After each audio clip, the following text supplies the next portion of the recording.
shrinking up, making it slow down. Is the planet causing the ship to shrink? Asked Newton. If so, slow down. Mutania began to quickly slow down. Blacktania then entered the planet's orbit and began to fly down through the planet's dark, lifeless atmosphere. Suddenly, Mason's face showed more confusion. Newton, the Black Mutant ship, is now the size of an early 20th century car.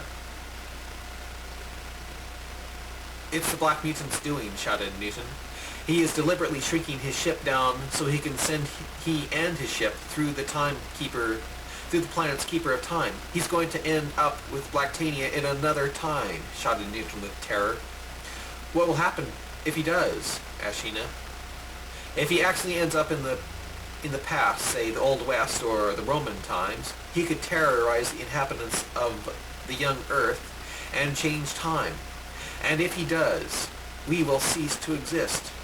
Newton sat down and said with worry, who knows the unspeakable horror he could bring about with a ship from our time. We've got to stop him, Newton, said Callisto. But how? Asked Obacoba. Mason then shouted, Newton, Blacktania has just disappeared off my sensors. Did it shrink up? Asked Newton. No, it just disappeared. Where do you think to? Asked a worried Sheena. To another space and time. This means the Black Mutant has just found the Timekeeper and has used it. Newton looked at Doug Davis and said, Mr. Davis, Mutania has the ability to shrink also. Turn it on. But we'll shrink up also, said a frightened Doug Davis. We'll shrink up also. Good. That means we won't be crushed in the bridge when the ship shrinks. A few minutes later, Newton asked Mr. Davis, is the shrink machine ready? Yes, said Davis, worried about it. I want you to turn it on, now. Davis pressed a button on the device that looked like a movie projector. Once Davis switched on the machine, a silver glowing beam shot out of the machine and landed on the floor of Mutania. I feel tingling, said Sheena, looking scared. When is it going to shrink us? It's doing it now. Mutania will soon be 5 feet in diameter, the same size Blacktania was when it entered the Timekeeper. Mason, take us to that area where Blacktania was last seen. A few months later, Mutania had entered the atmosphere of the planet and was now traveling over a rocky, ancient terrain. The planet was so ancient that the civilization that once lived on it had crumbled to dust. The ruins that were still standing looked very much like the ruins of ancient Egypt. The shrunken Mutania floated down the pillared buildings and traveled through them. Mutania turned a corner and entered a crumbling ruin. So old was the building that only pillars remained. And there, right in the front of Mutania's path, was a donut-shaped machine that was producing the powerful ripples of time. It was the planet's keeper of time, or guardian of forever, that was standing in the middle of the ancient Egyptian-looking ruin. The donut-shaped structure glowed with power. Newton stood up out of his throne and asked, Sheena, turn on the loudspeaker to the outside of the ship. I want to see if this thing will communicate with us like the 2 other keepers of time did. It's on now, said Sheena. Newton said, I sure hope this thing can send us into the area where the Black Mutant used to be, or went to. Suddenly, the donut-shaped structure said with a loud, booming, godlike voice that shook Mutania with its power, A question. Since the dawning of thy world, and before thy universe was created, I hast awaited a question. Newton turned to his crew. Has the same personality as the Guardian of Forever, only more Elizabethan. Newton turned to the viewing screen showing the donut structure. Although the Keeper of Time was only 12 feet tall and 12 feet wide, it looked like it was 1,200 feet tall with due to the shrunken Mutania, hovering right outside its doorway. Newton asked the Keeper of Time over a loudspeaker, "What name do you go by?" "I am called the Guardian of all Forevers. I have doorways to all universes, both past, present, and future." "I wonder what that means," wondered the crew of Mutania. Newton then broke in and said, "Did someone just enter your threshold nearly an hour ago?" Yes, glowed the Guardian of all Forevers. "Where did he end up to?" "I shall show you." Suddenly, the mid-portion of the donut structure that showed the scene behind it, went totally black. Several seconds passed by, and suddenly the structure looked like a great round video screen showing images and voices of the late 20th century. "Oh no!" cried the crew. Newton looked down, looking scared. "Newton," said Callisto, "the Guardian is showing images of the past that the Black Mutant disappeared into. You know what that means, don't you?" "Yes, and I shudder. The Black Mutant is not only in our past and can change our future, but he has brought his ship," said Newton with terror. "With his ship, he shall not only eliminate us, but he will bring horror to our ancestors." "We've got to stop him," shouted the frightened Obacoba. "The sooner the better." Newton went over to the loudspeaker and said, "Guardian, I would like you to send us to the same time that you sent the Black Mutant."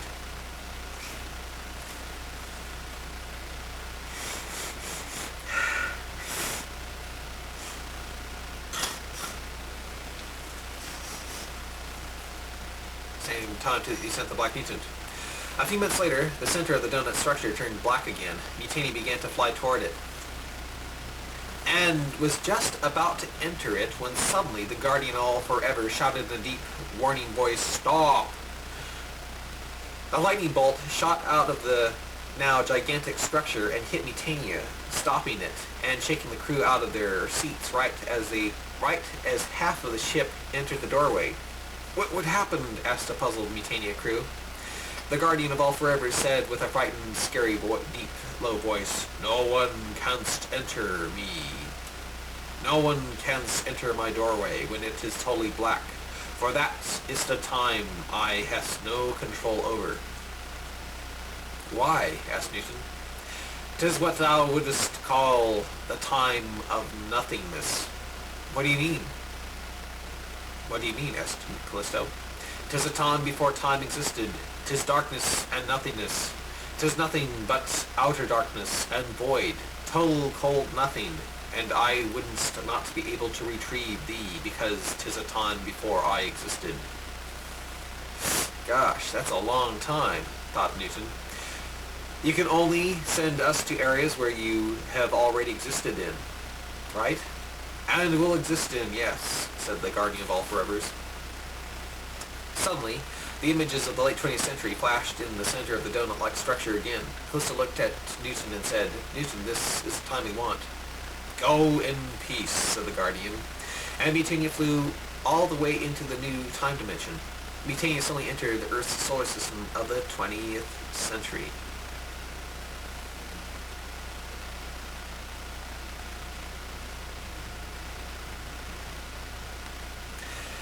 This next story I'm about to read to you is called A Crushing Blow from the Black Mutant. The date was May 1st, 1993, and all was not well on Earth. There was terrorism in the Middle East. 300 people were being held hostage by the Iranians and Iraqis in the efforts to control the United States, and Russia had taken over South Africa and the oil of Iraq. The president of America was a scared, nervous, shaky liberal Democrat who was being tossed every which way by the Soviets' demands and the demands of Central America. Although everyone was feeling the effects of a major depression, The fear of nuclear war breaking out was no longer on anyone's mind. It was the dwindling ozone and the greenhouse effect that was frightening everyone. Although the world was experiencing tough times, nothing was going to compare to what was about to happen. Out near Alpha Centauri and Beta Centauri, Blacktania suddenly entered the universe of the 20th century. The invisible ship became invisible and grew back to the size of its original,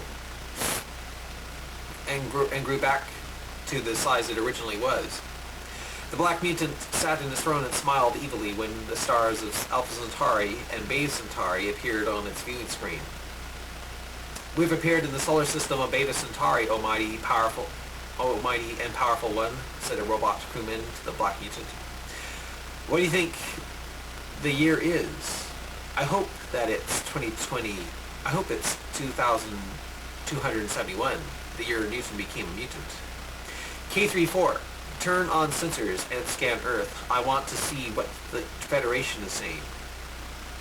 "We're picking up visual, almighty powerful and godly one," said another robot. "Put it on the viewing screen," demanded the Black Mutant. When the viewing screen came on, it showed a USS Starship being attacked by a bunch of Romulan ships. It also showed the bridge of the Starship and the Starship sickbay. Old people were in the sickbay debating whether or not they should take a drug that could kill them or not. "What's going on here?" asked a confused Black Mutant. "Is the Earth being attacked by Romulans? How are we able to see everything like this? Our sensors aren't this great." A few minutes later, the old man in the sickbay came onto the bridge and took charge of the USS Enterprise and told the Romulans that he would use something known as a Culbermite maneuver if the Romulans didn't quit firing. When the now young old man said that he was Captain Kirk of the USS Enterprise, the Black Mutant's yellow glowing eyes widened. "What are the Romulans and Captain Kirk doing on my viewing screen like this?" The Black Mutant was incredibly confused. He became tremendously confused when the viewing screen showed a toothpaste commercial, then other commercials, followed by the ending credits of the Star Trek series. "What?" shouted the confused Black Mutant. "They made a TV show about the Enterprise crew? We must not be in the past, O mighty, powerful, and stupendous one," said the robot to the sensors. "Damn, it must have just been a gateway to Alpha Centauri is all," laughed the Black Mutant with fury. When another show began to come onto the viewing screen, the Black Mutant demanded his robot sensors man to look for something else. "Strange," said a robot mechanically. "All we can pick up are Earth channels." "How about Romulan channels?" No, mighty and feared one, just Earth channels, and nothing more." "Take us to Earth then," demanded the mutant. A few hours passed, the Black Mutant entered Earth's solar system at warp 12. As Blacktania passed up Jupiter, it got Mutania on its sensors. "What?" screamed the Black Mutant. "How did Mutania get here so fast? The Time Planet is on the other side of the galaxy." And on Mutania, Jeff Long said to Newton, "A ship has shown up on our sensors." "But this is the 20th century," said a puzzled Newton. "It's Blacktania. Newton looked out to Mason and said, "Mason, quickly, we must destroy the Black Mutant before he reaches the orbit of Earth. If we fail and he reaches the senses of the world now, all history could be changed. So prepare photon torpedoes. Sergeant Storm, put on deflector shields." "Deflector shields are on, sir," shouted Storm. Suddenly, Blacktania fired a stream of photons at Mutania. Mutania was hit 5 times. On the 4th hit, its shields were completely blown away. The 5th had left Mutania drifting through space. It was almost completely destroyed. The Black Mutant then went on its way toward Earth. A day A day after the Black Mutant's devastating attack on Mutania, Newton came to and found himself buried under a ton of debris. He pulled the debris off of him and found his crew buried under the simmering debris also. The bridge was filled with a choking black smoke, and all of Mutania's controls were just shorted out. Mutania had never experienced such a defeat by another ship, ever. Mutania was nearly or practically just all destroyed. Newton stumbled about through the wreckage. Fires had popped up everywhere, but so violent were the attacks by the Black Mutant that it caused the side of Mutania to crack open, sending the atmosphere rushing out into space. There was barely any air left. Newton put his hands to his face and made a silent scream.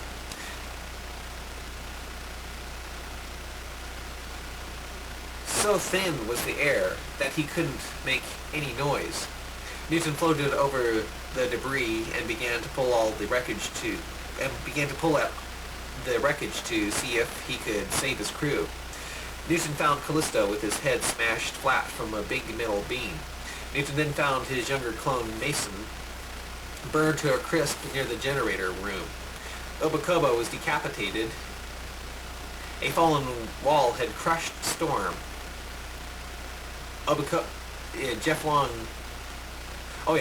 Long was decapitated. A fallen wall had crushed Storm, and Obacoba was found unconscious, and Sheena, his beloved Sheena, whom he grew to love very much, was dead. Newton began crying. The only one to survive was Obacoba. Newton got control of himself and quickly got a spacesuit on for Obacoba to wear. Obacoba should have died, but his mutant system that was much like Newton's helped keep him alive. After Obacoba came to, Newton's depression wasn't helped any when he noticed that his sensors officer was cross-eyed. The lack of atmosphere had made him brain damaged. Newton stumbled over to his destroyed throne and sat down beside it. He buried his face in his hands and let out his emotions. Obacoba just smiled with a stupid moronic grin on as Newton cried with his icy, lonely, cold, with the icy, lonely, cold space surrounding him. And while Newton was suffering one of the greatest bouts of depression he had ever experienced in his mutant existence, the Black Mutant ship Lactania was getting closer to the Earth. The Black Mutant was sitting in his throne, laughing. I have done it, my robot crew, and have finally destroyed the terror of the universe. Do you know what that makes me? No, what, almighty and powerful stupendous king? That's what it makes me. King, terror of the universe. I am now the strongest being in the universe. Now it's time to tell the Earth the news that Newton is dead. Almighty, powerful, and great one, we are picking up something on the sensors, said a robot with a smashed-in face at the sensors. The Black Mutant demanded to see what it was. When the beam screen came on, a news anchor woman was telling about the problems of nuclear waste. Nuclear waste, wondered the Black Mutant, but that was only a problem of the 20th and 21st century.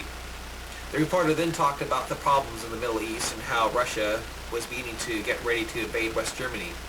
Hearing this made the Black Mutant laugh. Ha ha ha. We are in the past after all. Probably the 20th century. The Black Mutant picked up a brick and threw it at one of his robot crewmen. When the brick hit the robot in the head, the robot asked, "What do you request, almighty and great one?" Turning on the cloaking device. I don't know if I want to change time as of yet. And with that order, Blacktania became invisible and began spying on the Earth of the 20th century.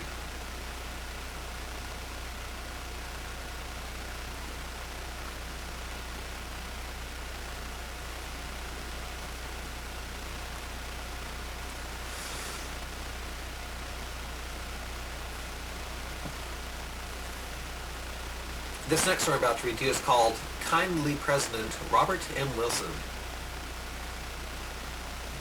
On the planet Earth in the United States White House, the U.S. President, by the name of Robert Monroe Wilson, who went by the nickname of Bobby, got the news that Russia had just invaded West Germany. On hearing the news, reporters and Republicans forced President Wilson to get tough against the Soviets. Wilson was forced to tell the citizens of the U.S. his plans. Wilson came to the stand on nationwide TV and said, "I realize that Russia has just invaded West Germany like they invaded South Africa last year when I became president. But, my fellow Americans, we cannot use military action against Russia. If we do, it will just force the Soviets to use nuclear weapons against us. Besides, Russia has just installed its SDI system that can virtually shoot down all our missiles. The missiles that we still haven't disassembled." A reporter jumped up and shouted, "Mr. President, we have had enough of your peace-loving shit. Your plans of making a world free of military powers, letting the Soviets take over the world. They are kicking our liberal, peace-loving asses all over the globe. Don't you realize that it's just a matter of time until we are eating rats and gulags?" The president looked sad and said, "I don't see how that can happen. Russia can't take over all the world. I believe that as long as we try to educate the poor and make a war against hunger and poverty and drugs, people will soon see us that they prefer a peace-loving America to a warmongering country.